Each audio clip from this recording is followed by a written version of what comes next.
کھل کر وہ اپنی بے چینی کھل کر اس پر ظاہر نہیں کر پا رہی تھی، جبکہ آنسو اس کی آنکھوں سے مسلسل بہہ رہے تھے۔ شزرا پلیز ریلیکس ہو کر یہاں بیٹھو میرے پاس، میں تمہیں سب کچھ بتاتی ہوں، لیکن رونا بند کرو۔ اگر ابھی یہاں ماما آ گئی تو کیا سوچیں گے؟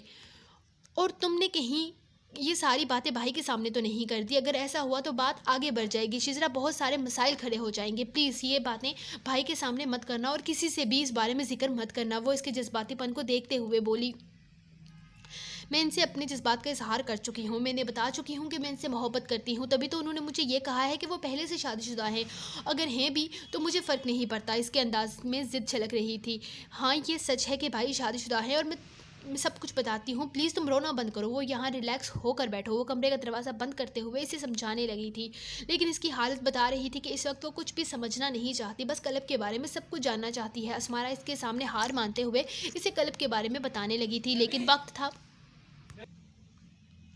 اسمارا اس کے سامنے ہار مانتے ہوئے اسے کلب کے بارے میں سب کچھ بتانے لگی۔ ایک وقت تھا جب حویلی میں سب کچھ ٹھیک تھا، ہم سب ایک دوسرے سے بہت پیار محبت سے رہتے تھے۔ گھر والے بتاتے ہیں کہ کلب بھائی سب سے الگ تھے، وہ شروع سے ہی اپنی الگ دنیا میں رہنے والے انسان تھے۔ بابا کی جب شادی میری ماما سے ہو گئی تو کلب بھائی ہمیشہ کے لیے ہاسٹل چلے گئے۔ وہ بہت خاموش طبیعت کے انسان، کسی سے زیادہ گلتے ملتے نہیں تھے۔ میٹرک کے بعد وہ واپس آ گئے، تب کرن آپی 9ویں جماعت میں پڑھتی تھی۔ کلب بھائی جو کسی سے بھی زیادہ بات نہیں کرتے تھے، کرن آپی کو اہمیت دینے لگے۔ کرن آپی بھی سارا وقت انہی کے ساتھ گزارتی تھی، ان دونوں میں بہت زیادہ انڈرسٹینڈنگ ہو گئی تھی۔ وہ دونوں ایک دوسرے میں دلچسپی لینے لگے تھے، اور اسی دلچسپی کو دیکھتے ہوئے بابا اور چاچو نے ہمیشہ کے لیے ان دونوں کو ایک کرنے کا فیصلہ کر لیا۔ جلد ہی ان دونوں کا نکاح ہو گیا۔ نکاح کے بعد سب کچھ بہت نارمل تھا گھر میں۔ اب کرن کی اہمیت گھر میں بیٹی ہونے کی وجہ سے نہیں بلکہ بہو ہونے کی وجہ سے بڑھ گئی تھی۔ سب لوگ انہیں اہمیت دینے لگے تھے، ہر کوئی ان کی جائز ناجائز ہر خواہش پوری کرتا تھا۔ کرن آپی میں تو دادا جان کی جان بسی تھی۔ اس گھر میں ایسا کوئی نہیں تھا جو کرن آپی کی اجازت کوئی کام نہیں تھا جو کرن آپی کی اجازت کے بغیر کیا جاتا ہو، لیکن آہستہ آہستہ سب کچھ بدلنے لگا۔ کرن آپی چینج ہونے لگی، جیسے جیسے وہ دنیا کی رنگینیوں میں ڈھلنے لگی ویسے ہی وہ سب سے دور ہونے لگی۔ ان کی سہیلیاں چوری چھپے انہیں عجیب قسم کے میگزین لا کر دیتی۔ سارا دن ٹی وی کے سامنے بیٹھ کر فیشن شوز دیکھنا ان کا فیوریٹ کام تھا۔ سب لوگ اس چیز کو نظر انداز کرتے رہے کہ یہ تو لڑکیوں کا شوق ہوتا ہے، لیکن کسی کو اندازہ بھی نہ تھا کہ یہ شوق کون سا روپ اختیار کرے گا۔ کسی کو کانوں کان خبر نہ ہوئی کرن آپی نے اپنی تصویر کسی میگزین شاٹ کے آڈیشن کے لیے بھجوا دی۔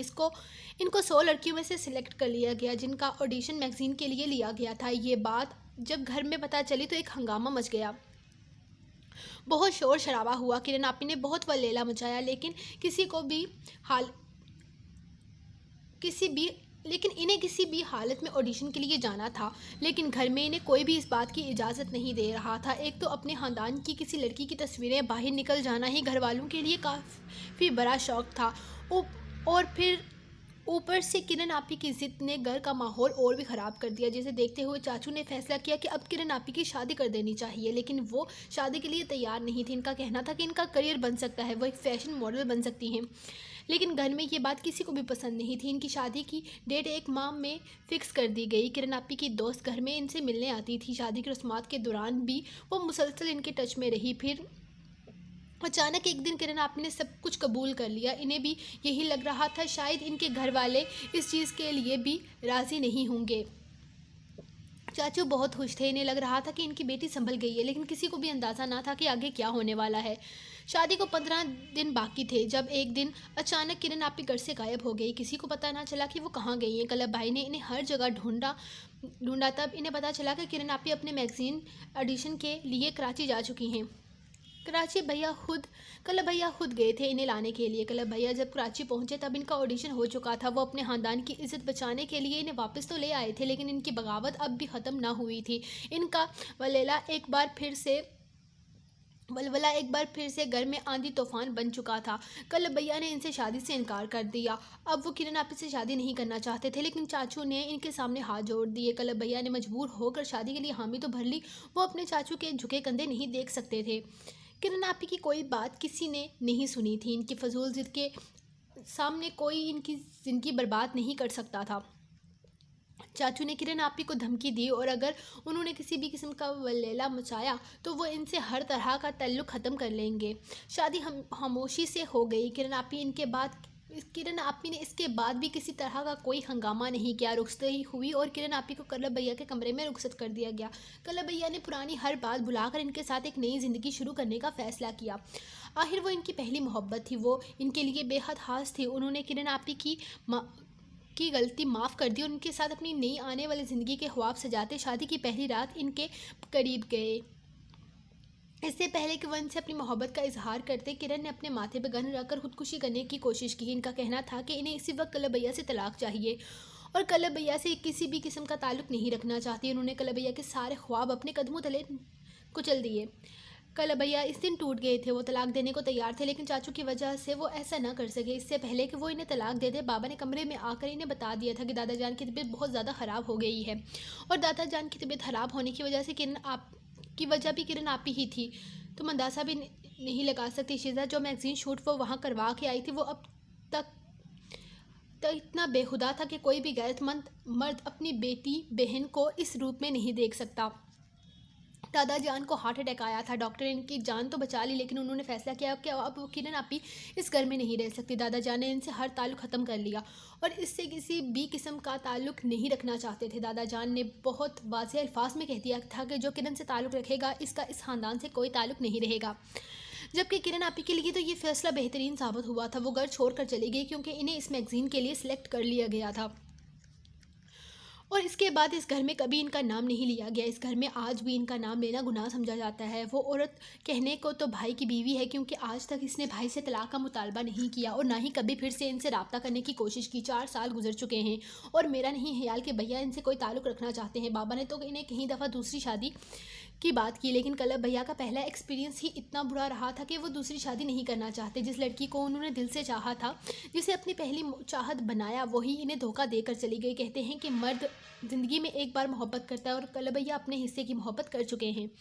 بہتر ہے کہ تم اپنے راستے بدل لو. تم غلط راستہ اختیار کر رہی ہو. شاید جذبات میں آ کر تمہیں ایسا لگ رہا ہے کہ تم ان سے محبت کر بیٹھی ہو لیکن محبت اتنی عام چیز نہیں جو یوں بیٹھے بٹھائے ہو جائے. فرض کرو کہ کل تمہیں یہ احساس ہو کہ تم جسے محبت سمجھ رہی ہو وہ تو ایک وقتی احساس تھا، تو تم اپنی ساری زندگی پچھتاوے کی نظر کر دو گی. سنبھل جاؤ. وقتی جذبات کو محبت کا نام مت دو. محبت بہت خاص جذبہ ہے شزرا، یہ یوں ہی بیٹھے بٹھائے نہیں ہو جاتی. میں ان سے محبت کرتی ہوں اسمارا، یہ حقیقت ہے. میں نہیں جانتی کہ تم سب کو میری محبت جذباتی کیوں لگ رہی ہے لیکن میں سچ میں ان سے بہت محبت کرتی ہوں. پلیز میرا یقین کرو، میں ان کے لیے کچھ بھی کر سکتی ہوں. وہ اسے یقین دلانا چاہتی تھی لیکن شاید وہ اس کی محبت کو کلب کی طرح بچپنے کا نام دے رہی تھی. لیکن نہیں، اس نے فیصلہ کر لیا تھا کہ وہ اب ان پر اپنی محبت ظاہر کر کے ہی رہے گی. وہ سب کو بتائے گی کہ وہ سچ میں کلب سے محبت کرتی ہے اور یہ کوئی وقتی جذبات نہیں ہے. محبت کوئی وقتی احساس نہیں ہوتا، یہ زندگی بھر کا فیصلہ ہوتا ہے جسے ساری زندگی اپنے ساتھ لے کر چلنا پڑتا ہے. اسمارا، کیا تم نہیں چاہتی کہ تمہارا بھائی خوش رہے؟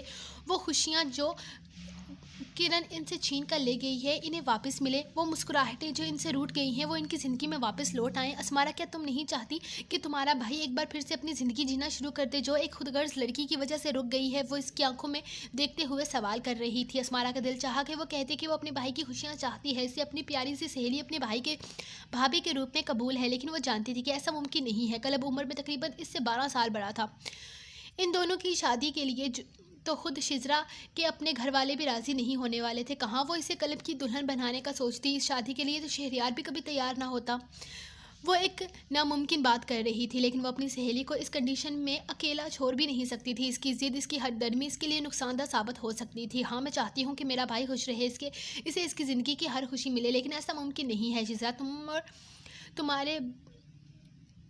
تمہارا اور بھائی کا ساتھ ممکن نہیں ہے. جو چیز ممکن ہی نہیں اس کے بارے میں سوچنا بے وقوفی ہوتا ہے. لیکن یہ بے وقوفی مت کرو، مت سوچو یہ سب کچھ جو ممکن ہی نہیں. یہ ممکن ہے اسمارا، میں اسے ممکن کر کے دکھاؤں گی. میں تمہیں بتاؤں گی کہ میں کلب سے کتنی محبت کرتی ہوں. تمہیں یہ سب کچھ میرا بچپنا لگتا ہے، یہ سب کچھ وقتی احساس لگتا ہے، تو میں تمہیں بتاؤں گی کہ یہ وقتی احساس نہیں بلکہ میری سچی محبت ہے. میں سچ میں ان سے بے حد محبت کرتی ہوں اور میں انہیں حاصل کر کے رہوں گی، چاہے مجھے اس کے لیے کچھ بھی کیوں نہ کرنا پڑے، لیکن میں مسز کلبشا بن کر رہوں گی.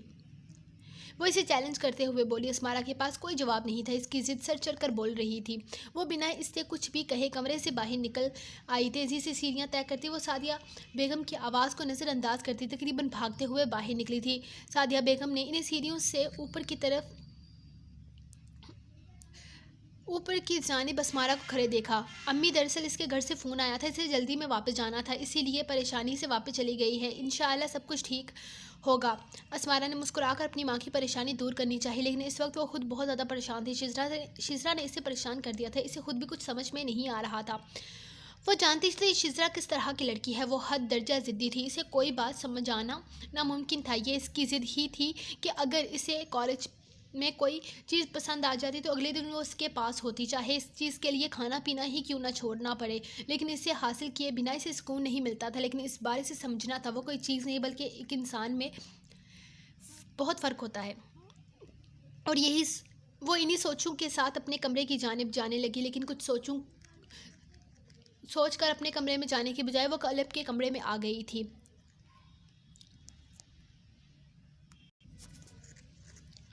کیا میں اندر آ سکتی ہوں؟ اس نے دروازے پر دستک دیتے ہوئے کہا۔ کلب بیڈ پر بیٹھا شوز پہن رہا تھا، شاید کہیں جانے کی تیاری کر رہا تھا۔ ہاں گڑیا آؤ، تمہیں اجازت مانگنے کی کیا ضرورت ہے؟ اس نے مسکرا کر اسے کمرے میں آنے کی اجازت دی تو وہ آہستہ سے کمرے میں داخل ہوئی اور دروازہ بند کرتے اس کے پاس آ بیٹھی۔ شزرا آئی ہوئی تھی، بس تھوڑی دیر ہوئی ہے واپس چلی گئی۔ اس نے جان بوجھ کر اس کا نام لیا، اس کے چہرے کے تاثرات سے اندازہ لگا سکے کہ وہ اس کے بارے میں کیا سوچتا ہے، لیکن وہ بالکل نارمل تھا، کچھ بھی نہیں بولا۔ اچھی بات ہے، تم بھی اپنے سسرال والوں کو سمجھنا شروع کر دو، یہ تو خوش قسمتی ہے کہ سہیلی کے روپ میں تمہیں نند مل جائے، ورنہ آج کل تو یہ رشتہ بہت خطرناک ہے۔ اس نے مسکرا کر شرارتاً کہا تھا۔ نہیں وہ ایسی نہیں ہے، وہ بہت اچھی ہے، وہ مسکرائی۔ ویسے وہ آپ کے بارے میں پوچھ رہی تھی، میرا خیال ہے آپ کی پچھلی زندگی کے بارے میں میں نے بھی اسے بتا دیا، ایسا کچھ بھی نہیں ہے جو چھپایا جا سکے، اور ویسے بھی وہ ساری باتیں تو سب جانتے ہیں۔ آج نہیں تو کل ان لوگوں کو پتہ چل ہی جائے گا، تو مجھے چھپانا ٹھیک نہیں لگا۔ اچھا کیا جو تم نے اسے سب کچھ بتا دیا، لیکن میری زندگی ان لوگوں کا کوئی تعلق نہیں، اور کسی کا تعلق ہو نہ ہو وہ سب جاننا چاہتی تھی، کیونکہ وہ آپ کو پسند کرتی ہے، اسی لیے اس نے مجھ سے جو پوچھا میں نے اسے بتا دیا۔ وہ خود بھی جانتا تھا کہ وہ اسے پسند کرتی ہے، اس لیے اسمارا سے کچھ بھی چھپانا مناسب نہ تھا۔ کلب نے ایک نظر اسے دیکھا، اسے نہیں لگا تھا کہ وہ لڑکی اتنی بے وقوف ہوگی کہ یہ بات اس کی بہن تک بھی لے جائے گی۔ تم سمجھاؤ اسے اسمارا، وہ لڑکی بے وقوفی کر رہی ہے، اس کا دماغ خراب ہو گیا ہے، اسے سمجھاؤ کہ ایسا ممکن نہیں ہے، یہ فضول کے خواب دیکھنا چھوڑ دے، یہ زندگی ہے، کوئی کھیل نہیں، اسے مذاق بنانا بند کرے۔ یہ بچپنا اور یہ ضدی انداز اس کے گھر والوں کو اچھا لگتا ہوگا، بہتر ہے کہ میری پرسنل لائف میں انٹرفیئر نہ کرے۔ وہ آپ سے محبت کرتی ہے بھائی، اس کا دعویٰ ہے کہ وہ آپ کی زندگی میں خوشیاں لا سکتی ہے، اور خوشیاں جو کرن آپی۔ خبردار اسمارا، میں اپنی پرسنل زندگی میں کسی کو بھی دخل اندازی کی اجازت نہیں دیتا، تمہیں بھی نہیں۔ اس لڑکی کا نام آئندہ میرے سامنے کبھی مت لینا۔ اس عورت کو اپنی زندگی کا تلخ باپ سمجھ کر ہمیشہ کے لیے اپنی زندگی سے نکال چکا ہوں، بار بار اس کا نام لے کر میری زندگی کی وہ کتاب مت کھولو جس کا ایک ایک لفظ مجھے تکلیف دیتا ہے۔ وہ بے حد غصے سے بولا۔ شزرا اچھی لڑکی ہے بھائی، اگر آپ کی اس کے ساتھ شادی ہو جائے تو آپ اس کے ساتھ خوش رہیں گے۔ مجھے بھی یہی لگتا ہے کہ آپ کو اپنی زندگی میں آگے بڑھنا چاہیے، بہت ہو گیا۔ کب تک اس خود غرض کی یادوں میں خود کو تباہ کرتے رہیں گے؟ بس کریں، آگے بڑھیں اپنی زندگی میں۔ چاچو آج بھی اپنے آپ کو آپ کی حالت کا ذمہ دار سمجھتے ہیں، انہیں لگتا ہے کہ ان کی وجہ سے آپ کی زندگی خراب ہوئی ہے، اپنے لیے نہ صحیح لیکن ہم لوگوں کے لیے۔ آگے بڑھے بھیا، ہم میں سے کوئی بھی آپ کو اس طرح سے نہیں دیکھ سکتا۔ کیا ہم نہیں جانتے کہ آپ ادھورے ہیں؟ اپنی زندگی کو ایک جگہ روک کر آپ ہم سب کو تکلیف دے رہے ہیں، پلیز دوسری شادی کر لیں، زندگی بہت خوبصورت ہے۔ اور اگر شزرا کے ساتھ چپ ہو جاؤ اسمارا، جن باتوں کی تمہیں سمجھ نہیں ہے ان میں پڑھنے کی ضرورت بھی نہیں ہے، تمہاری سہیلی نے تمہارا دماغ خراب کر دیا ہے۔ کب میں تمہیں اداس یا بیزار نظر آیا ہوں؟ میں اپنی زندگی میں بہت خوش ہوں، اکیلے اپنی زندگی کو انجوائے کر رہا ہوں، مجھے نہیں ضرورت کس کی بھی، میں اپنی زندگی میں بہت پرسکون اور مطمئن ہوں، تمہیں میرے لیے ٹینشن لینے کی ضرورت نہیں ہے۔ جاؤ یہاں سے اس وقت، اور آئندہ وہی بات کرنا جس کی تمہیں میں اجازت دوں۔ میری پرسنل لائف میں انٹرفیئر کرنے کی ضرورت نہیں ہے، جن چیزوں سے تمہارا کوئی تعلق نہیں ان سے دور رہو۔ بے حد غصے سے وہ بولا تھا، جبکہ اس کمرے کے دروازے پر کھڑی سعدیہ بیگم اس کے آخری الفاظ سن چکی تھی۔ اس نے ایک نظر سعدیہ بیگم کی جانب دیکھا اور انہیں نظر انداز کرتے کمرے سے نکل گیا۔ کیا بات ہوئی ہے اسمارا؟ یہ کلب تم سے اس لہجے میں بات کیوں کر رہا تھا؟ اور کیا ہوا ہے یہاں؟ کس بارے میں بات ہو رہی تھی تم دونوں کے درمیان؟ اور اتنی اونچی آواز میں بات کیوں کر رہا تھا؟ کس بات کو لے کر تم اتنا زیادہ تم پر اتنا زیادہ چلا رہا تھا؟ اسمارا مجھے بتاؤ، میرا دل بیٹھا جا رہا ہے۔ کیا کہا ہے تم نے اس سے؟ سعدیہ بیگم اس کے پاس آتے ہوئے اس سے پوچھنے لگی۔ اس کے چہرے پر پریشانی صاف جھلک رہی تھی۔ آج رات اس کی مہندی تھی اور صبح اس کی شادی سے رخصت ہو کر ہمیشہ کے لیے اس گھر سے چلے جانا تھا۔ ایسے میں کلب کا اس طرح سے اسمارا کو ڈانٹنا انہیں پریشان کر گیا تھا۔ کچھ نہیں، میں ان سے کہہ رہی تھی کہ دوسری شادی کر لیں، اپنی زندگی میں آگے بڑھیں، کرن آپی کو بھلا کر اپنی نئی زندگی کو شروعات کریں، لیکن انہیں میری بات بری لگی، وہ غصہ ہو گئے۔ وہ مدھم آواز میں اداسی سے بولی تھی، اسمارا میری جان، تم جانتی ہو نا اس بارے میں وہ کسی سے بات نہیں کرتا، تو کیا ضرورت تھی اسے غصہ دلانے کی؟ آئندہ تھوڑا احتیاط کرنا۔ دیکھو فی الحال تم ان سب باتوں پر دھیان مت دو، اپنی شادی پر دھیان دو۔ میں تمہارے کمرے میں گئی تو وہاں تمہارا فون بج رہا تھا، تمہیں وہاں نہ پا کر میں یہاں آ گئی، کلب کے کمرے میں تمہیں دیکھنے کے لیے۔ ساری لڑکیاں شاپنگ پر گئی ہیں، تم بھی جا کر تھوڑی دیر شہریار سے بات کر لو، وہ کب سے تمہیں فون کیے جا رہا ہے۔ امی نے اس کا دھیان شہریار کے فون کی طرف دلایا تو اس کے گال لال ہو گئے۔ وہ ان کے ہاتھ سے فون لیتی اپنے کمرے میں چلی گئی تھی۔ ابھی اس نے کمرے میں قدم رکھا ہی تھا کہ فون ایک بار پھر سے بجنے لگا۔ اس فون کو اس کے ہاتھ میں آئے صرف 3 دن ہی ہوئے تھے، لیکن اس پر شہریار کی بے حساب کالز آ چکی تھی۔ اب شہریار سے بات کرتے ہوئے اس سے گھبراہٹ نہیں ہوتی تھی، وہ کوئی ایسی ویسی بات کرتا ہی نہیں تھا۔ کتنا پیارا لب و لہجہ تھا اس کا، سویٹ سا، محبت میں ڈوبا ہوا۔ وہ کتنے کھلے الفاظ میں اپنی محبت کا اظہار کرتا تھا، آنے والے وقت کی بے چینی اس کے سامنے ظاہر کرتا تھا، جبکہ وہ اپنے آنے والی زندگی کو سوچ کر کبھی پریشان ہوتی تو کبھی خود کو خوش قسمت سمجھتی۔ اسے اتنا اچھا اور چاہنے والا شوہر ملے گا یہ تو اس نے کبھی سوچا بھی نہیں تھا، لیکن اس کا رب بڑا مہربان تھا۔ کاش کہ اس کے بھائی کی زندگی بھی سنبھل جائے، جو جذبات شزرا کے دل میں پیدا ہوئے ہیں کاش اس کے بھائی کے دل میں بھی پیدا ہو جائیں۔ اللہ ان دونوں کی زندگی ایک کا ساتھ لکھ دے، کاش وہ دونوں ایک ہو جائیں۔ وہ صرف دعا ہی مانگ سکتی تھی۔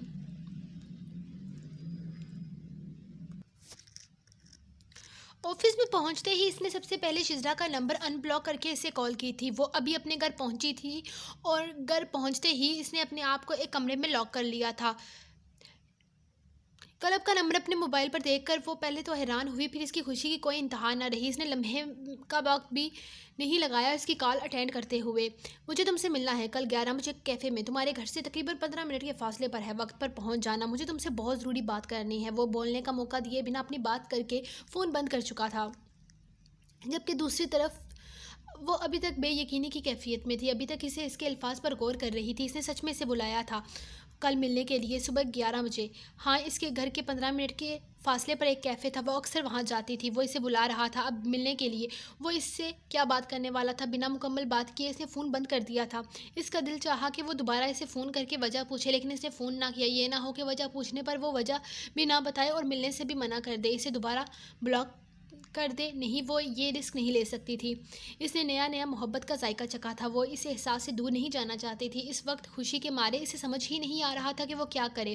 آج اسمارا کی مہندی تھی اس کے گھر میں، وہ یہاں بھائی کی مہندی تھی، لیکن اسے زیادہ ایکسائٹمنٹ کلب سے ملنے کی تھی۔ ابھی سے ایک لمحے اس پل کا انتظار کرنے لگی تھی۔ اس نے جلدی سے اٹھ کر اپنا نیا ڈریس نکالا جو ایک جینز اور اس کے ساتھ ایک لمبا سا کرتا تھا۔ اسے کرتا کچھ خاص پسند نہیں آیا، یقیناً یہ کلب کو بھی بالکل پسند نہیں آئے گا۔ اسے سوچتے ہوئے اپنے سارے کپڑے نکال کر بیڈ پر پھینکے اور ان میں سے ایک سب سے اچھا ڈریس نکالنے لگی کلب اور اپنی پہلی ڈیٹ کو خوبصورت بنانے کے لیے۔ وہ نہیں جانتی تھی کہ کلب نے اسے کیوں بلایا ہے، لیکن اس کی خوشی اس چیز میں تھی کہ کلب نے اسے بلایا ہے، اس نے اس کے لیے وقت نکالا ہے، وہ اس سے بات کرنا چاہتا ہے۔ محبوب کے ساتھ گزرا ایک لمحہ قیمتی ہوتا ہے، اس کے لیے یہ لمحات قیمتی تھے۔